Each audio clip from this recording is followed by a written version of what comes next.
Continuing the search for Natalie Holloway, Carla meets up with Patrick, who hopes to get her reaction to another hot spot in the investigation. All right, Carla. We're at a very significant location in our case here. This is the home of Paulus and Joran Vandersloot. During the original investigation, Aruban police didn't search the Vandersloot residence until several days after Natalie's disappearance. Carla, do you sense that Natalie was ever here? Natalie, were you here tonight? Oh, God. I don't think she was here. I don't think Natalie was here that night. Suddenly, Carla gets another flash of information. Natalie, was there a drug in your system? Yes. So she was violently ill from this drug. Violently ill. Was the drug administered to Natalie, or did she take it on her own? She wouldn't even know where to find this drug. It was definitely administered to her. Natalie, was the drug administered by the person that took your life? Yes. Very strong. Very strong, sweeping across the board, yes. Was it administered at Carlos and Charlie's? She said he made me sick, and then he killed me. Carla and Patrick decide to head in for the night, but on the way back to their hotel, Carla asks Patrick to stop at the Fisherman's Huts one more time.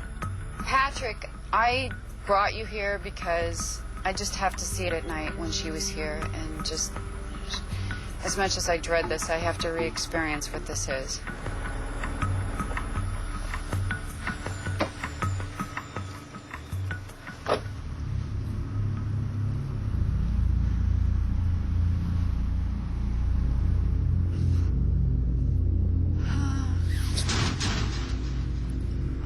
Oh my God, I'm sick. Oh my God, I'm sick. I'm just wandering. I don't even know where I am. I'm just sort of walking. I can't even feel my feet. I can't feel my legs. She died here. She died on this beach. It was supposed to be better than this. It was supposed to be perfect.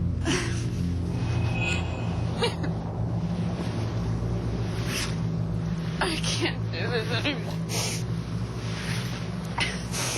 I gotta get back in the car.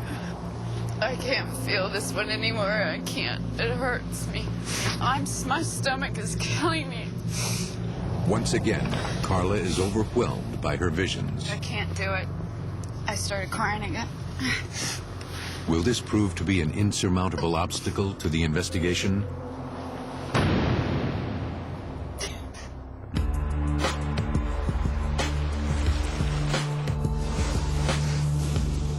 The next day, Carla surveys the island by helicopter, searching for new insight into the case. You were on a number of the searches, right?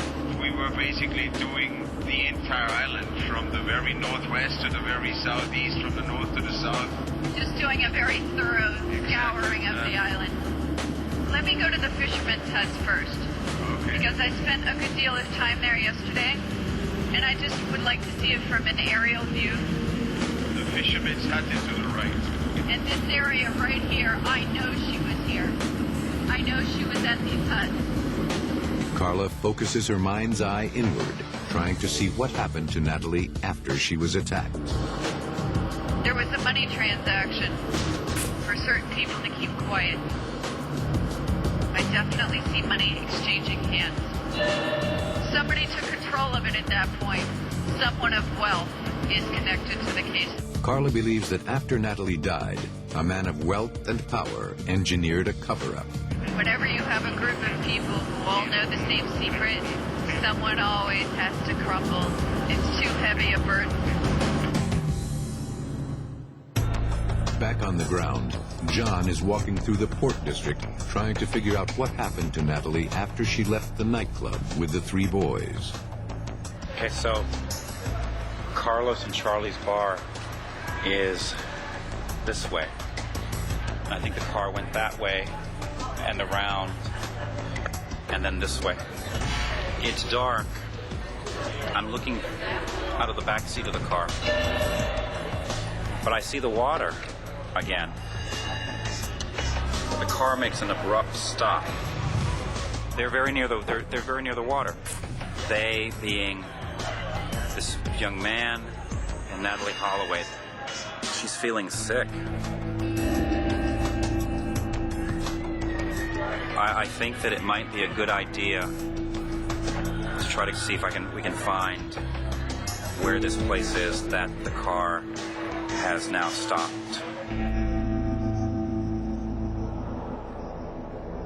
After nightfall, John decides to return to Carlos and Charlie's. Using remote viewing once again, he'll try to trace the path of the car through his visions. We've taken a right. Here we have to take a left. On the left-hand side, there's going to be some structure that's very red. And there's going to come a point where this road is going to swerve to the right. But somewhere here on my left-hand side, the car stops. This is my first target area. The car stops, and X marks the spot. Yeah, this is where I'd like to go find now.